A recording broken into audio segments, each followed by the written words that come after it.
అందరికీ నమస్కారం అండి. నేను మీ సుజాత బేబీని. సాయి సుజాత బేబీ ఛానల్కి స్వాగతం. ఈరోజు నేను మీకు ఒక డిఫరెంట్గా టేస్టీ అయినటువంటి చాలా రెగ్యులర్గా మనం హోటల్స్లో తినేటువంటి దాల్ లేకుండా బ్రేక్ఫాస్ట్లోకి సాంబార్ ఎలా చేయాలో చూపించాలి అనుకుంటున్నానండి. నేను ఒక హోటల్ చెఫ్ని అడిగి కనుక్కొని మీకు చేసి చూపిస్తున్నానండి. సూపర్ ఉందండి. అది ఇడ్లీకి కానివ్వండి, వడకు కానివ్వండి, దోశకు కానివ్వండి, అలాగే నేను రైస్లో కూడా వేసుకొని తిన్నానండి. సూపర్గా ఉంది. 2 days అయినా పాడవలేదండి, అంత బాగుంది. అది ఎలా చేసుకోవాలో ఇప్పుడు చూద్దాం రండి. ముందుగా ఒక పెద్ద సైజు టమాటాలు 2, లేకపోతే మీడియం సైజువి 3 టమాటాలు, అలాగే పచ్చిమిర్చి కారాన్ని బట్టి వేసుకోండి. నేను ఒక 6 తీసుకున్నాను. అలాగే ఆనియన్స్ కొద్దిగా, ఆ తర్వాత వెల్లుల్లి కొద్దిగా ఇప్పుడు మనము కడాయిలో వేసుకోవాలి. తర్వాత కొద్దిగా కొత్తిమీర వేసుకుంటామండి. అంటే బాయిల్ అయితే టేస్ట్ ఫ్లేవర్ బాగుంటుంది, అందుకని ఇప్పుడు కొద్దిగా వేసుకుంటాము, లాస్ట్లో కొద్దిగా వేసుకుంటాము. అవన్నీ వేసుకొని ఇంకా ఆనియన్స్ నేను కట్ చేసిన పెద్ద ఆనియన్ ఒకటి కట్ చేశాను, ఇంకా మిగిలించుకున్నానండి తర్వాత తిరుగుబాతకి. అలాగే వెల్లుల్లి కూడా సగం ఇప్పుడు వేస్తున్నాను, తర్వాత తిరుగుబాతకి సగం వేస్తున్నాను. చెప్పా కదా, కొత్తిమీర కూడా కొద్దిగా వేసుకొని ఇప్పుడు వాటర్ వేసుకుందామండి. అవి మునిగేదాకా వాటర్ వేసుకుందాము. ఇది నేను ఇంత క్రితం చూపించాను కదండి, ఇది ఇడ్లీ పాత్ర ప్లస్ కడాయిగా మనం యూజ్ చేసుకోవచ్చు. ఇప్పుడు సాంబారు ఇడ్లీ ఎలా చేసుకోవాలో ఒకే కడాయిలో నేను చూపిస్తున్నాను అనమాట. ఇప్పుడు ఫస్ట్ అడుగున మనము ఈ వితౌట్ దాల్ సాంబార్ చేసుకోవడానికి ఈ ఇంగ్రీడియంట్స్ అన్ని వేసుకున్నాము.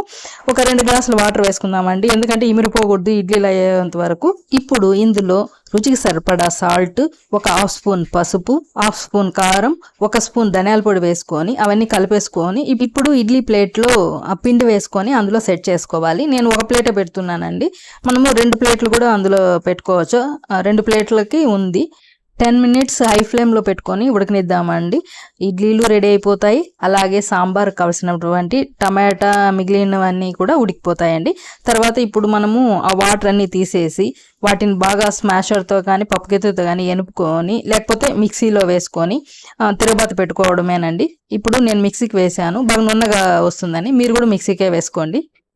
ఇప్పుడు అదే కడాయి పెట్టుకొని అందులో 1 టేబుల్ స్పూన్ ఆయిల్ వేసుకొని అందులో జీలకర్ర, ఆవాలు వేసుకొని అవి చిటపట్లాడిన తర్వాత మిగిలించుకున్నాం కదండి ఇంత క్రితము ఆనియన్స్, అవి వేసి వేయించుకొని అవి కాస్త వేగిన తర్వాత వెల్లుల్లి కచ్చాపచ్చాగా దంచుకొని అది కూడా వేసుకోవాలి. అది కూడా వేయించుకొని కరివేపాకు వేసుకొని కాసేపు వేయించుకోవాలి.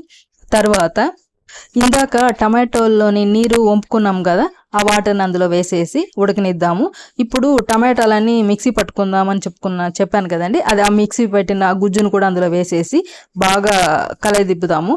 తర్వాత శనగపిండి 2 స్పూన్లు తీసుకొని వాటర్లో కలిపి వేసుకుందామండి. ఎందుకంటే ఇందాక మనం జస్ట్ అందులో ఏం దాల్గీలు ఏం వేయలేదు కదండి, మామూలు నీళ్ళగా ఉంటుంది.